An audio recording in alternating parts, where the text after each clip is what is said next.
Kembali lagi di channel saya. Kali ini saya akan membuat video tutorial cara mengganti air kolam seluruhnya menggunakan air sumur bor. Dan di video kali ini saya akan sekalian membahas beberapa request dari teman-teman di akhir video saya ini.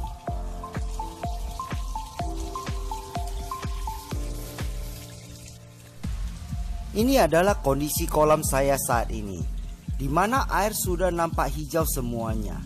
Dan kenapa air saya bisa sampai hijau begini? Nanti akan saya tunjukkan kepada teman-teman. Jika Anda ingin tahu kenapa saya biarkan air kolam saya sampai berwarna hijau, silakan request saja di kolom komentar. Nanti saya akan kasih jawabannya.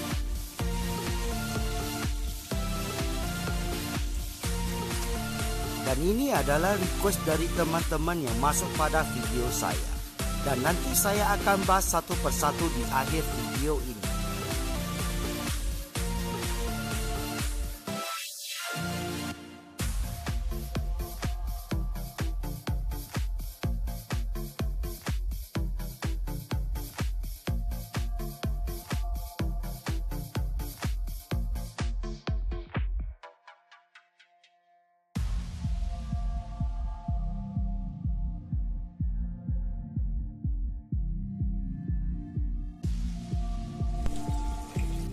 Ini kondisi kolam setelah saya kuras semua airnya dan saya isi dengan air sumur bor.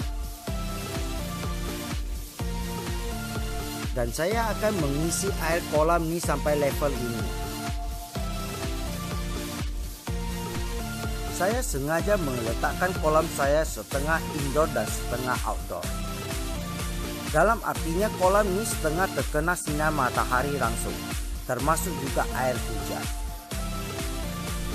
Jadi bukanlah masalah jika kita menggunakan air hujan langsung kepada ikan hias kita. Karena saya juga selalu menggunakan air hujan dalam memelihara ikan hias. Setelah air terisi melewati pompa air, maka saya sudah mulai langsung menghidupkan pompa air agar air mulai terisi dengan oksigen terlebih dahulu. Jam sekarang menunjukkan 13.11. Selama pengisian air berlangsung, saya terus hidupkan pompa air agar air kolam cepat terisi oksigen. Sekarang kita akan menunggu air itu penuh sampai level ini. Lalu di mana ikan-ikan yang ada di kolam tadi? Untuk ikan yang ada di dalam kolam semua saya pindahkan ke dalam kontainer penampungan sementara. Tapi air yang saya gunakan untuk tempat ikan sementara adalah air yang ada di dalam kolam atau air yang lamanya. Setelah air sudah mulai mau penuh, baru saya mulai memasukkan garam terlebih dahulu. Di sini sengaja saya gunakan garam dapur atau garam biasa yang kita gunakan untuk memasak. Ingat, harus yang baru dan jangan terkontaminasi dengan minyak atau lainnya. Sebenarnya ini adalah request dari teman-teman yang menanyakan kepada saya, apa boleh memakai garam dapur? Nah, sekarang saya akan praktekkan langsung kepada Anda bahwa tidak akan ada masalah jika kita menggunakan garam dapur untuk memelihara ikan hias. Cuman harganya saja yang agak mahal. Biasa saya gunakan adalah garam kasar yang harganya cuma 2.000-an saja. Untuk cara pemakaian garam dan fungsi garam bagi air untuk ikan hias, silakan tonton video saya tentang 5 fungsi garam bagi ikan hias. Kemudian saya akan memasukkan Methylene Blue ke dalam kolam saya. Jika Anda tidak mengerti mengenai fungsi dan kegunaan Methylene Blue bagi ikan hias, silakan request saja di kolom komentar. Nanti saya akan buatkan video untuk Anda.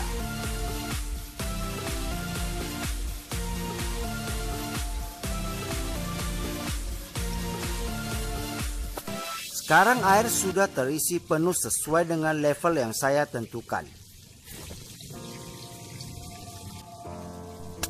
Jam sekarang menunjukkan 14:11. Saya akan mematikan aliran air sumur bor. Dan kolam akan saya biarkan selama kurang lebih 2-3 jam agar air terisi penuh dengan oksigen. Sekarang jam sudah menunjukkan 17.20. Berarti kolam sudah saya diamkan selama 3 jam. Sekarang saya akan mulai memindahkan ikan kembali ke dalam kolam saya. Langkah pertama sebelum saya mulai memindahkan ikan ke dalam kolam. Sebelum itu saya akan mengambil sebagian air dari kolam ke dalam ember. Kemudian saya akan campurkan dengan air yang ada dalam kolam pertama atau kolam penampungan sekarang. Sebenarnya cara ini juga boleh disebut dengan mengkarantina ikan hias. Kenapa kita harus melakukan itu? Ini supaya agar ikan bisa terbiasa dengan air yang baru nantinya. Dan juga agar suhu yang ada di air bisa mulai mendekati. Ini gunanya agar ikan tidak terkejut atau stres. Perbandingan air kolam lama dengan air kolam baru adalah 1:1. Sekarang saya akan mulai memindahkan ikan ke dalam kolam baru.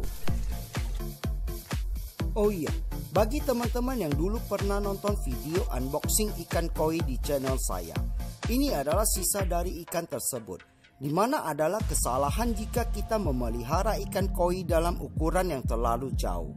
Itu menyebabkan ikan koi yang ukuran kecil semua mati. Penyebab kematian adalah dalam perebutan makanan dan tabrakan dari ikan koi yang besar.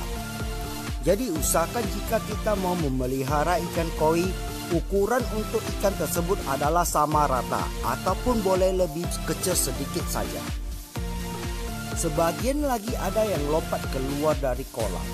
Agar ikan tidak melompat keluar dari kolam, kita wajib mengisi air kolam lebih dalam atau lebih tinggi.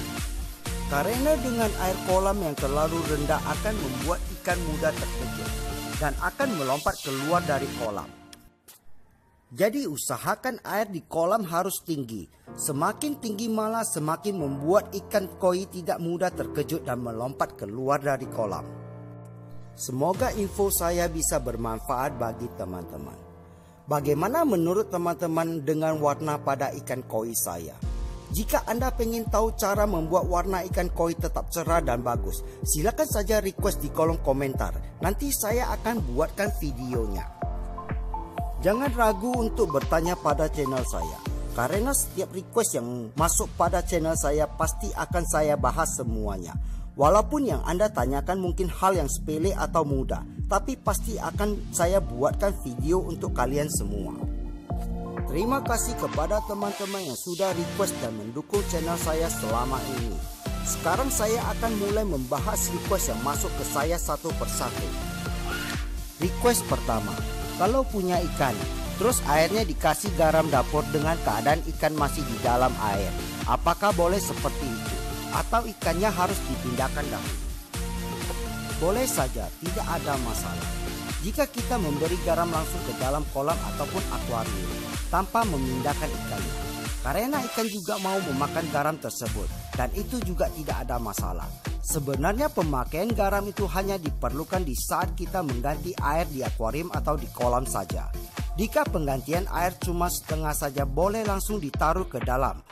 Tidak akan pengaruh terhadap ikan hias, jadi ikan tidak perlu dipindahkan keluar. Request kedua, saya baru beli akuarium, tambah filter set. Apakah perlu aerator lagi?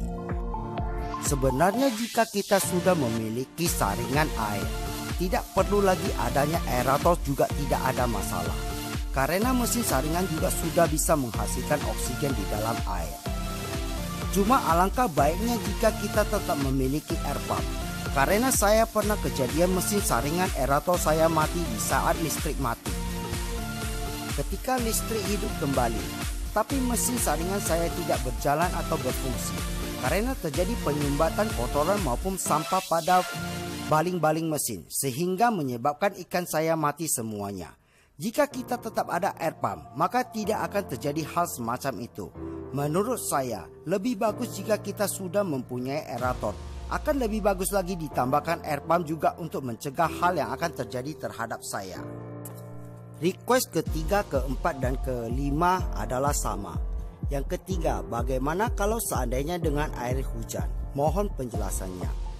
Keempat, Pak, kalau kena air hujan gimana solusinya? Dan kadang kalau musim angin kencang, ikan juga sering banyak mati. Dan yang kelima, bagaimana dengan air hujan? Pada dasarnya ikan yang hidup di alam semua menggunakan air hujan. Dan semua ikan yang berasal dari peternakan juga terkena air hujan. Dan air hujan sebenarnya juga berasal dari air yang ada di bumi. Terkena sinar matahari, menguap ke atas awan, kemudian turun kembali sebagai hujan.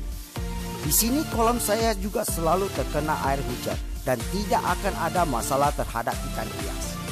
Bagaimana jika kita menggunakan air hujan untuk memelihara ikan hias? Maka cara pengolahannya juga sama dengan kita memakai air sumur bor. Cukup diendapkan saja, beri oksigen, dikasih garam dan methalin blue saja, maka air sudah siap untuk digunakan. Jika hujan deras, angin kencang, ikan sering mati. Itu dikarenakan mungkin kolam Anda terlalu dangkal. Coba saja tinggikan airnya. Dan boleh juga dibantu dengan tanaman air untuk mencegah hujan langsung mengenai ikan hias kita. Request yang terakhir, kebetulan saya baru pindah rumah dan di rumah saya yang baru ada air tanah, tetapi airnya bau. Apa air tanah yang bau itu bisa kita akalin untuk pelihara ikan hias? Maksudnya dipompa ke penampungan, itu kita taruh di ember dulu airnya, diendapkan atau dijemur. Pada dasarnya air sumur bor atau air bawah tanah itu pasti akan bau dan lebih keruh dan condong airnya akan menguning. Jadi saya rasa itu bukanlah masalah. Cuman air sumur bor lah yang tidak memiliki oksigen dan memiliki bakteri, tapi tidak mengandung zat-zat kimia yang lebih berbahaya bagi ikan hias seperti pada air PDAM atau PAM. Jadi ikutin saja semua cara saya di video ini. Dan saya jamin tidak akan ada masalah jika Anda menggunakan air sumur bor Anda kepada ikan hias Anda. Sekian dulu video dari saya kali ini. Dan terima kasih kepada seluruh teman-teman yang sudah mendukung channel saya. Dan sampai jumpa lagi pada video saya berikutnya. Ciao.